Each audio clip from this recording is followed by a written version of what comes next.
Hi everyone, welcome back to my YouTube channel Krishna classes. आज इस video में हम लोग देखेंगे बालाजी प्रकाशन के प्रश्नावली 1.1 के पहले से लेकर 6वें नंबर क्वेश्चन तक। हम लोग को पहले नंबर क्वेश्चन क्या दिया है, चलिए देख लेते हैं। फर्स्ट नंबर क्वेश्चन हम लोग को दिया है क्या, हम लोग को दिया है 1152 व 1666 को पूर्ण विभाजित करने वाली सबसे बड़ी संख्या ज्ञात कीजिए। तो हम लोग इसका क्या करेंगे, फिर से क्वेश्चन देख लीजिए।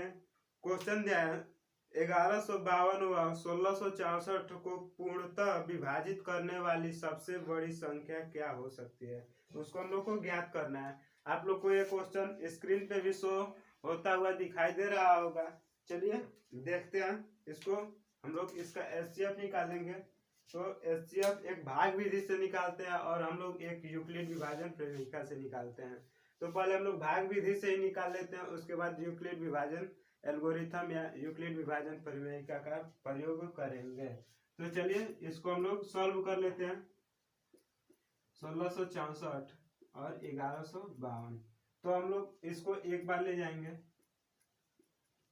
अब ये क्या होगा, माइनस हो जाता है तो 2, 6 में से 5 निकलेगा तो 1, और 6 में से 1 निकलेगा तो 5, और 1 में से 1 निकलेगा 0 हो जाएगा। और फिर से अब हम लोग इसको, ये हो जाएगा, हम लोग को बाहर इससे भाग देंगे कितने में, 1152 में। तो ये कितने बार जाएगा, 2 बार, और 2 2 या 4 हो जाएगा। 2 में 1 का गुणा करेंगे 2 में तो क्या हो जाएगा 2, और 5 में 2 का गुणा करेंगे तो क्या हो जाएगा 10। तो अब क्या होगा, इसको फिर से घटा देंगे तो ये हो जाएगा 8, और 4 में से 2 निकलेगा तो कितना होगा, हम लोग को 2, और 1 में से 0 निकलेगा तो 1 ही बचेगा। फिर से हम लोग 512 में 128 से भाग देंगे तो कितने बार जाएगा, 4 बार। तो 8 चौक को 32, 4 दूनी 8, 3 11, और 4 1 जा 4 हो जाएगा 5। अब क्या होगा, माइनस हो जाएगा, और ये क्या 0 हो जाएगा, ये काट देते हैं हम लोग सिंपल। तो क्या होता है, एचसीएफ कितना निकल के आया हम लोग को, एचसीएफ 128। अब हम लोग क्या करेंगे, यूक्लिड विभाजन एल्गोरिथम का प्रयोग करेंगे। तो यूक्लिड विभाजन एल्गोरिथम क्या होता है, a = bq + r। ये कैसे बना है, भाज्य बराबर क्या होता है, भाज्य बराबर भाजक गुणे भागफल धन शेषफल। इसी पे हम लोग को क्या यूक्लिड विभाजन एल्गोरिथम बना है। तो हम लोग क्या, जो सबसे बड़ी होगी वो भाज्य होगी, तो भाज्य हम लोग को क्या मान लेते हैं, a, और भाजक तो ये हो जाएगा हम लोग को भाजक b, और भागफल जितने बार में हम भाग देंगे, और शेषफल क्या होगा, जो हम लोग को शेष बच के नीचे मिलता है। जैसे देखिए इसमें हम लोग को शेष क्या मिला है, 0, और यहाँ पे शेष कितना मिला है, 512। तो हम लोग आर से हम लोग उस शेषफल को रिमाइंडर कहते हैं, तो इसको आर से प्रदर्शित किया जाता है। तो देखिए ये क्या हो जाएगा, 1664 इजिकल क्या हो जाएगा, ए इसको हम लोग माने हैं, और इसको क्या बी, तो क्या होगा 1152। और कितने बार लेके गए हैं हम लोग, एक बार, तो यहाँ पे इंटू 1 लिखेंगे क्यू की जगह पे, और प्लस आर, रिमाइंडर कितना बचा है 512। अब हम लोग क्या करेंगे, r ≠ 0। जब तक r 0 के बराबर नहीं होगा तब तक हम लोग भाग देते जाएंगे, और जब तक r 0 हो जाएगा तो वहां पे हम लोग को जो ये b निकल के आएगा वो हम लोग का क्या होगा, एचसीएफ हो जाएगा। तो चलिए अब फिर से क्या करेंगे, 1152 में हम लोग 512 का भाग देंगे तो ये 2 बार जाएगा, और कितना शेषफल निकल के आएगा हम लोग को 128। तो देखिए यहाँ पे 2 बार गया, और शेषफल कितना निकल के आया, रिमाइंडर 128। तो फिर से लिखेंगे r ≠ 0। r जब तक 0 के बराबर नहीं होगा तब तक हम लोग ये प्रोसेस करते रहेंगे।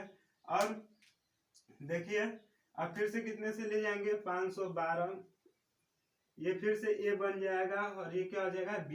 इसमें भी हम लोग को ये a बन गया, सॉरी ये a हो जाया गया था, और ये क्या बी हो गया था, और इसमें हम लोग क्या हो गया, ये फिर से अब इसमें ए हो जाएगा और बी, और इसमें क्या हुआ था, ये यहाँ पे ए बन गया था और ये कितना बी हम लोग को बन गया था। तो ये क्या हो जाएगा, 128 में हम लोग को 4 का गुणा करेंगे तो शेषफल क्या बच के आएगा, 0। देखिए 128 में 4 का भाग दें तो कितना है, 512। तो r इज इक्वल 0। तो हम लोग को क्या निकल के आया, HCF कहें जो बी हम लोग को निकल के आता है, जहाँ रिमाइंडर 0 हो जाएगा वहां पे हम लोग को वो संख्या बी वाली संख्या जो होगी वो हम लोग की क्या हो जाएगी, HCF। वो क्या हो जाएगा, HCF। तो हम लोग को HCF कितना निकल के आया, 128, 128। आई होप आप लोग को ये फर्स्ट क्वेश्चन समझ में आया होगा। चलिए अब सेकेंड नंबर क्वेश्चन को सॉल्व करते हैं। सेकेंड नंबर क्वेश्चन आप लोग को स्क्रीन पे शो कर रहा होगा। सेकेंड नंबर क्वेश्चन है, किसी धनात्मक पूर्णांक यम के लिए वह रूप ज्ञात कीजिए जिसमें प्रत्येक धनात्मक सम पूर्णांक को लिखा जा सकता है। और ये क्या है, एनसीईआरटी का एग्जाम्पल है, और ये मोस्ट इंपॉर्टेंट क्वेश्चन है जो बोर्ड एग्जाम में हमेशा पूछा जाता है। तो देखिए ये हम लोग को दूसरे नंबर क्वेश्चन को सॉल्व करेंगे तो क्या लिखेंगे, माना वह संख्या जिसको प्रत्येक धनात्मक सम पूर्णांक, माना वह संख्या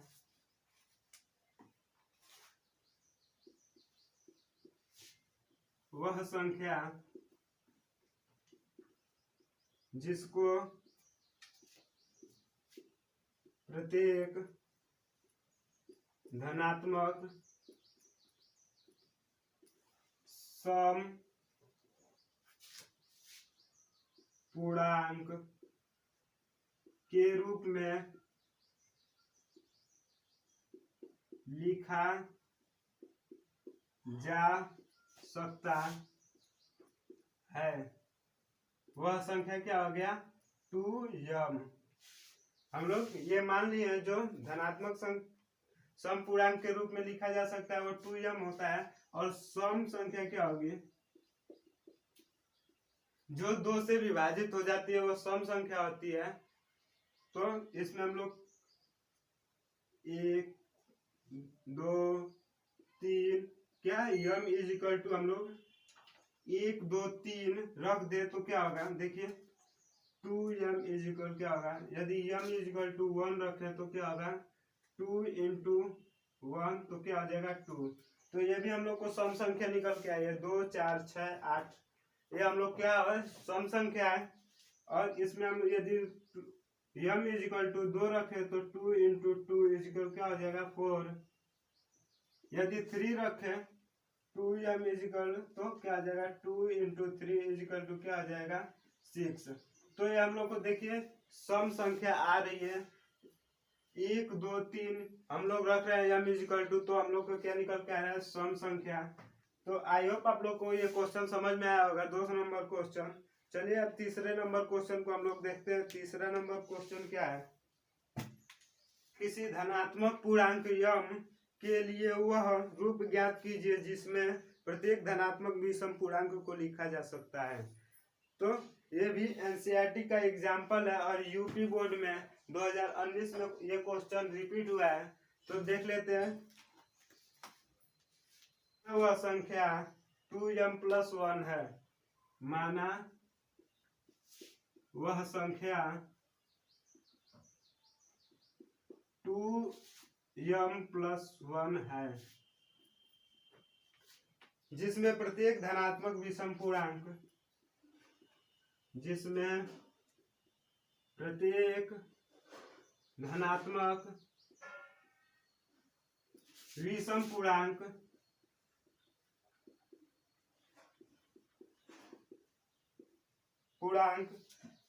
को लिखा जा सकता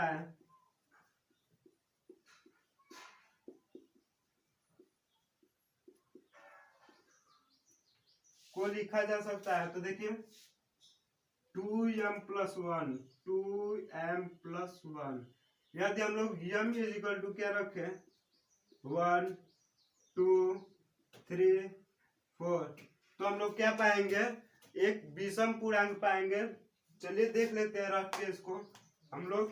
यदि m इज इक्वल टू 1 रखते हैं तो 2 इंटू 1 प्लस 1 इज इक्वल क्या हो जाएगा 2 प्लस 1 इज इक्वल 3, जो कि एक विषम पूर्णांक है, धनात्मक विषम पूर्णांक है।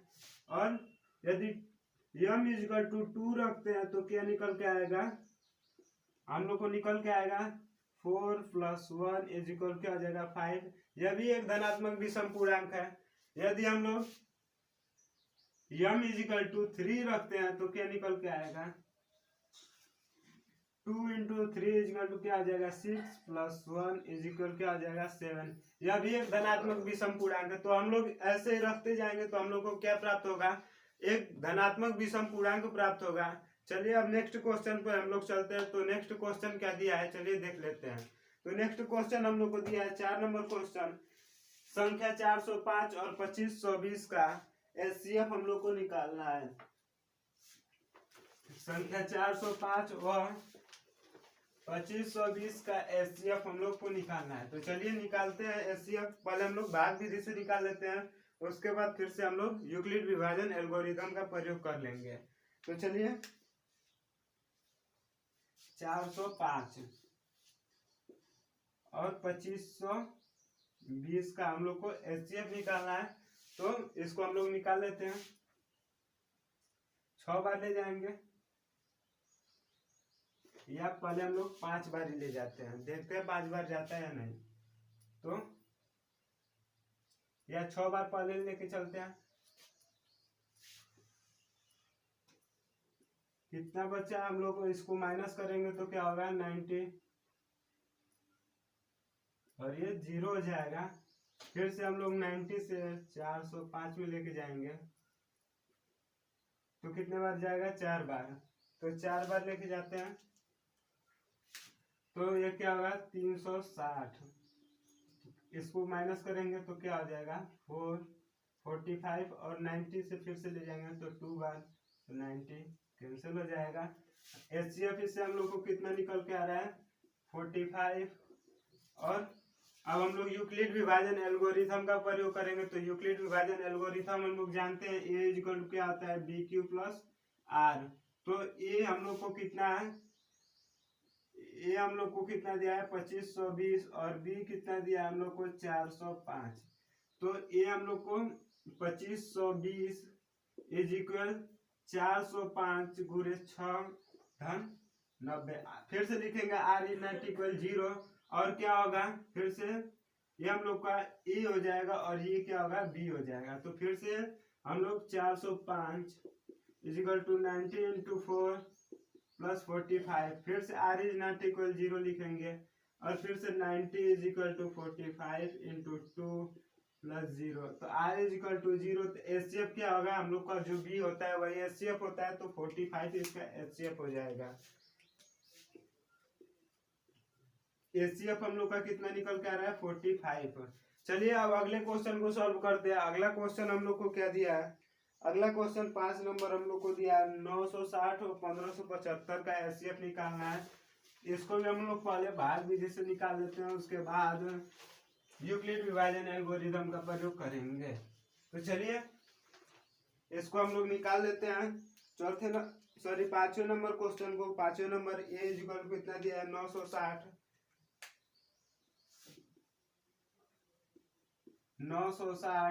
और B A is equal to हम लोग को क्या दिया है ए इज इक्वल टू 1575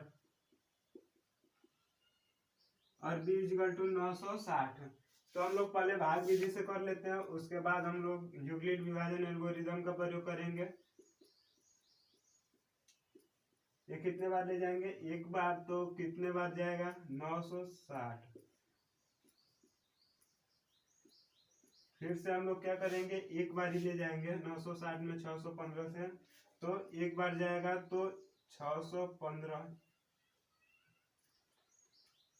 तो ये हो जाएगा, माइनस कर देंगे तो क्या होगा, इसको माइनस करेंगे तो 5, 10 में से 5 निकलेगा तो 5 हो जाएगा। और 6 में से 5 में से 1 निकलेगा तो 4 और 9 में से 6 तो 3।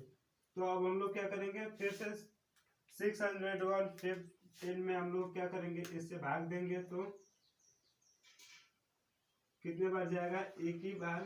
तो 345 0 और 11 में से 4 निकलेगा तो क्या होगा 7 और 5 में से 3 निकलेगा तो 270 से हम लोग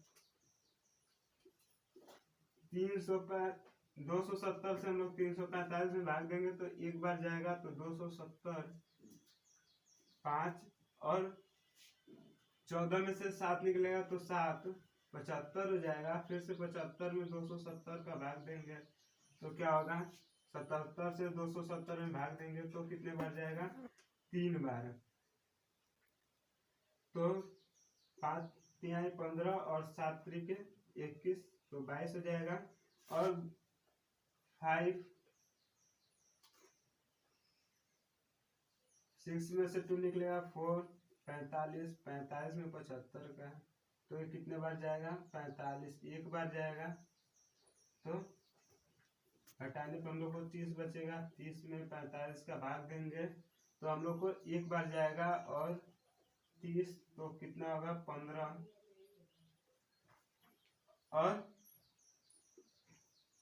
30 में 15 का भाग देंगे तो क्या होगा 2 बार जाएगा तो 30 हो जाएगा और ये कैंसिल हो जाएगा। तो एचसीएफ हम लोग को कितना निकल के आ रहा है, एचसीएफ हम लोग को 15 आ रहा है। अब हम लोग यूक्लिड विभाजन एल्गोरिथम का प्रयोग करते हैं। तो यूक्लिड विभाजन एल्गोरिथम हम लोग ये ए है और ये 960 बी है तो क्या करेंगे ए इज इक्वल क्या होता है बी क्यू प्लस आर 0 के बराबर हो सकता है लेकिन 0 से बड़ा नहीं हो सकता है। तो इसमें हम लोग इसको कर सकते हैं। तो ए हम लोग को 1575 दिया है इक्वल टू 960 गुने 1 कर सकते हैं और कितना शेषफल आ रहा है 615। फिर से लिखेंगे आर इज नॉट इक्वल 0। अब क्या होगा 960 में एक 615 से हम लोग क्या करेंगे भाग देंगे तो एक बार जाएगा और शेषफल कितना निकल के आएगा हम लोग को 345। तो फिर से आर इज नॉट इक्वल 0। ऐसे ही हम लोग जब तक आर 0 के बराबर ना हो जाए तब तक हम लोग ऐसे ही प्रोसेस करते रहेंगे।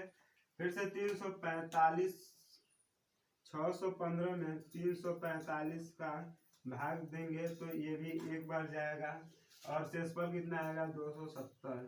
फिर से आर इज नॉट इक्वल 0। अब क्या करेंगे 345 में 270 का हम लोग भाग देंगे तो क्या होगा हम लोग को एक बार जाएगा और शेषफल कितना आएगा हम लोग को कितना शेषफल आएगा 75। और फिर से लिखेंगे आर इज नॉट इक्वल 0। इसको हम लोग साइड में कर देते हैं। फिर हम लोग क्या करेंगे 270 में 75 से देंगे भाग तो ये कितने बार जाएगा 3 बार और शेषफल कितना आएगा 45। तो फिर से लिखेंगे आर इज नॉट इक्वल 0। अब फिर से यहाँ पे हम लोग यही प्रोसेस कर देते हैं। यहाँ पे फिर से 75 में हम लोग क्या करेंगे 75 में 45 से गुणा 1 में करेंगे और शेषफल कितना आएगा 30। फिर से आर इज नॉट इक्वल 0 वही प्रोसेस। फिर से 45 इज इक्वल टू 30 गुने 1/15 तो आर इज नॉट इक्वल 0 और 30 is equal 15 into 2 plus 0 R is equal to 0। तो एचसीएफ कितना निकल के आएगा यूक्लिड विभाजन एल्गोरिथम से हम लोग को एचसीएफ निकल के आ रहा है 15। हम लोग जानते हैं बी जो होता है वो हम लोग को एचसीएफ दिखाता है और वो एचसीएफ निकल के आया हम लोग को कितना 15 यूक्लिड विभाजन एल्गोरिथम से भी और भाग विधि से भी। तो हम लोग दोनों विधि देख लिए यूक्लिड विभाजन एल्गोरिथम और भाग विधि भी। तो चलिए अब हम लोग चलते हैं 60वें नंबर क्वेश्चन पे। वो एनसीईआरटी का ही क्वेश्चन है जो 135 और 225 का एचसीएफ हम लोग को निकालना है।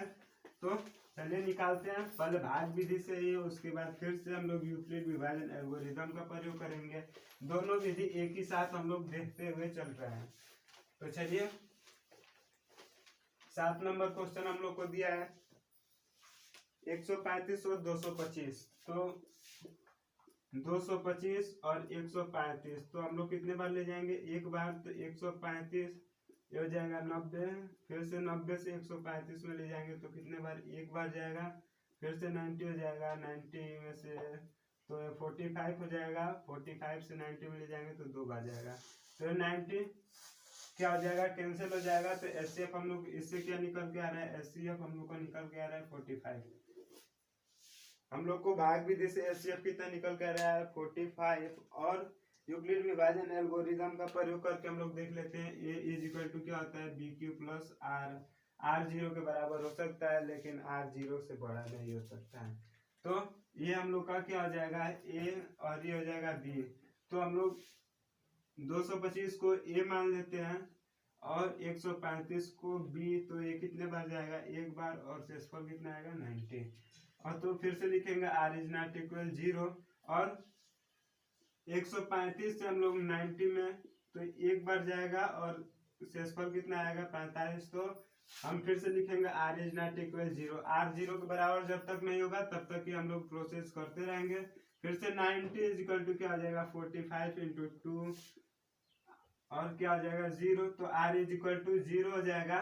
तो हम लोग का एचसीएफ जानते हैं, जो बी होता है वही होता है, तो 45। तो हम लोग का एचसीएफ 45 निकल के आया। आई होप आप लोग को ये वीडियो अच्छी लगी हो तो लाइक करें, चैनल पर नया हो तो चैनल को सब्सक्राइब करके बेल आइकन को प्रेस कर लें। मिलते हैं नेक्स्ट वीडियो में, तब तक के लिए जय हिंद, वंदे मातरम।